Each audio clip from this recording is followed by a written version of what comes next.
En este capítulo exploraremos cómo interpretar las ediciones Urtext del barroco y las articulaciones breves del período clásico y las ligaduras largas del repertorio romántico. Desarrollaremos una comprensión clara de los 15 tipos principales de articulación y aprenderemos a percibir y a ejecutar cada uno de ellos con precisión y soltura. La mayoría de las ediciones Urtext de las obras de Johann Sebastian Bach contienen muy pocas indicaciones de articulación. Aunque no existe una regla estricta que determine una articulación correcta o incorrecta, es esencial decidir de manera clara y consciente qué articulaciones se van a utilizar. Cualquier duda, ya sea mental o física, genera inevitablemente tensión y repercute directamente en la interpretación.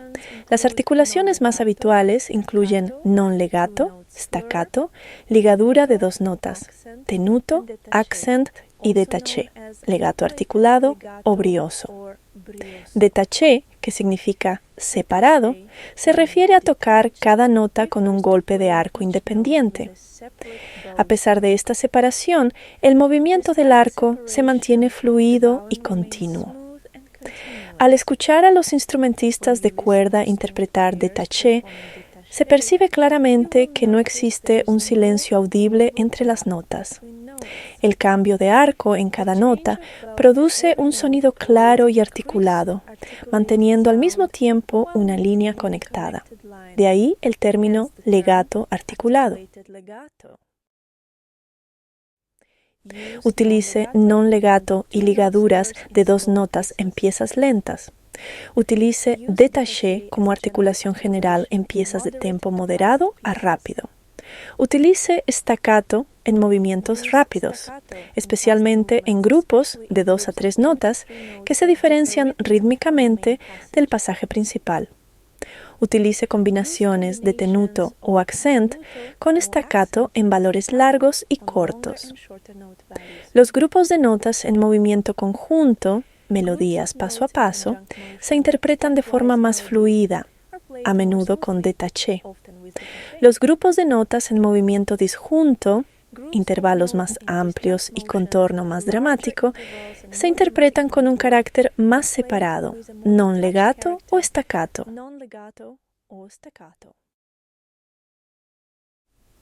Al abordar las obras para teclado de Wolfgang Amadeus Mozart o Joseph Haydn, es importante recordar que la notación clásica de la ligadura se formó bajo una influencia significativa de la técnica del arco del violín. Aunque estemos leyendo partituras para teclado de Mozart, el modelo subyacente procede de su principal influencia musical y maestro, su padre, Leopold Mozart. Como pianista y violinista, Wolfgang asimiló gran parte de su comprensión de la notación a través de la orientación de Leopold. Las siguientes citas ilustran la concepción clásica de la ligadura.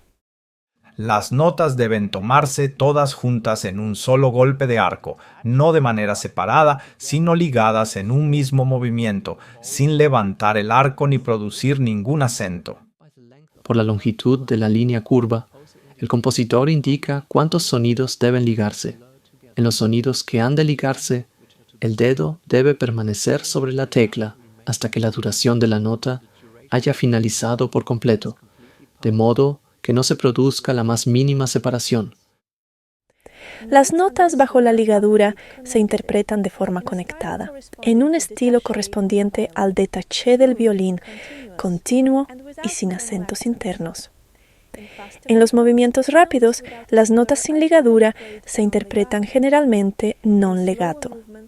En los movimientos lentos, las notas no ligadas se tocan con una conexión más sostenida y suave, más cercana al détaché. Los compositores del siglo XVIII escribían para el fortepiano, un instrumento cuyo sonido se extinguía mucho más rápidamente que el del pianoforte posterior. Por esta razón, el legato clásico difiere de manera notable del legato cantabile amplio del siglo XIX. El legato romántico, de carácter más amplio y cantable, solo fue posible con el desarrollo del piano moderno, capaz de sostener el sonido durante mucho más tiempo. Teniendo en cuenta este contexto histórico, para el periodo clásico es característico un legato menos intenso, que no obstante permanece suave y conectado, el détaché o legato articulado. Las notas se interpretan de forma ligada y el sonido se mantiene claro, ligero y definido. En el próximo volumen 3 se estudiarán con mayor detalle la extensión y el contorno del fraseo. La introducción de una línea de fraseo permitirá que la melodía se desarrolle de manera natural, favoreciendo un estilo clásico, fluido y expresivo.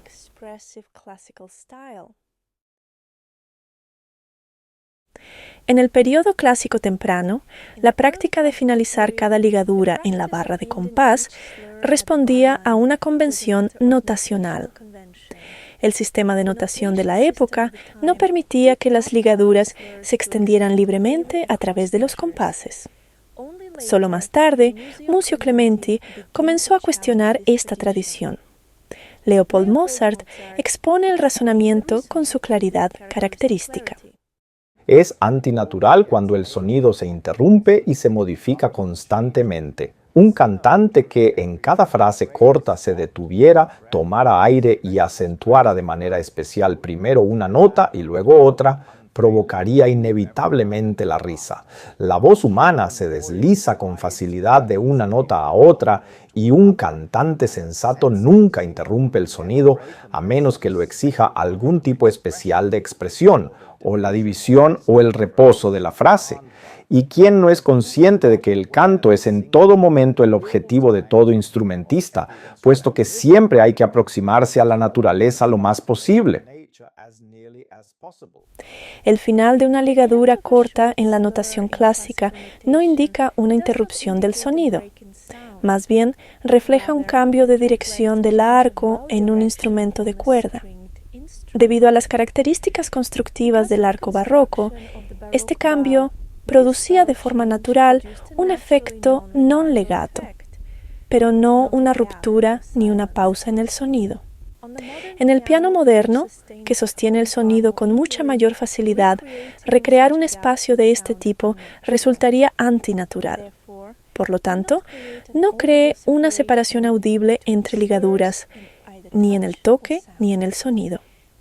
El fraseo debe permanecer conectado y natural, guiado por el sentido musical y no por las limitaciones mecánicas de la notación histórica. La primera nota de una ligadura debe ser en todo momento acentuada con mayor claridad y sostenida ligeramente más tiempo. Este sostén debe realizarse con tal buen juicio que la duración del compás no se altere ni en lo más mínimo.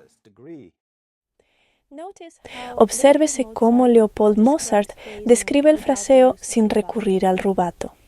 Su enfoque pone de relieve una conformación natural de la línea musical comparable a la inflexión del lenguaje hablado. En el capítulo dedicado al fraseo se estudiará con mayor profundidad cómo crear este énfasis natural en las sílabas de una frase y se analizará en detalle su contorno. Debe observarse, además, que la nota en la que comienza la línea curva debe ser acentuada muy suavemente y casi de manera imperceptible. La primera nota de una ligadura señala el punto natural de énfasis del fraseo. En el contexto del fraseo, este ligero acento debe surgir del contorno natural de la línea musical, como el acento natural del canto, y no de una articulación deliberada o mecánica. El acento se percibe, no se impone. El ejemplo siguiente muestra el inicio de la ligadura como un énfasis suave sobre una nota dentro del patrón de acompañamiento de la mano izquierda, reflejando una sensación estable de pulsación métrica. La manera de sentir e interiorizar este pulso interno se abordará en el próximo volumen. La ligadura de dos notas, característica del barroco, conserva el mismo significado en el periodo clásico. Su articulación y su función musical permanecen inalteradas. En el repertorio del siglo XIX, tanto las ligaduras cortas como las largas funcionan con frecuencia como indicaciones de el fraseo, más que de articulación. Al mismo tiempo, en la música romántica, el legato o legatísimo se convierten en el modo de emisión sonora de referencia, salvo que la partitura indique explícitamente lo contrario.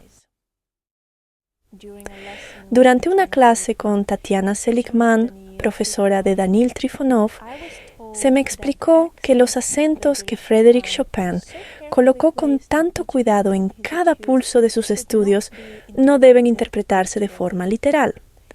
Es muy probable que Chopin escribiera estos acentos con el fin de orientar al estudiante hacia una percepción más clara del pulso y de favorecer una mayor homogeneidad del sonido entre los dedos. Por ejemplo, en el estudio en Do mayor, pudo haber buscado un tono más uniforme en la mano derecha al tocar con el meñique. Del mismo modo, los estudios que siguen pueden reflejar el deseo de Chopin de reforzar la pulsación métrica subyacente, más que de exigir un acento literal en cada pulso. Durante el periodo impresionista, Maurice Ravel se refería a sus ligaduras como ligaduras musicales, subrayando que su función principal era indicar el fraseo y no la articulación. En determinados casos, incluso prefería un toque más non-legato para las notas bajo la ligadura en función del carácter y del matiz del sonido del fragmento concreto.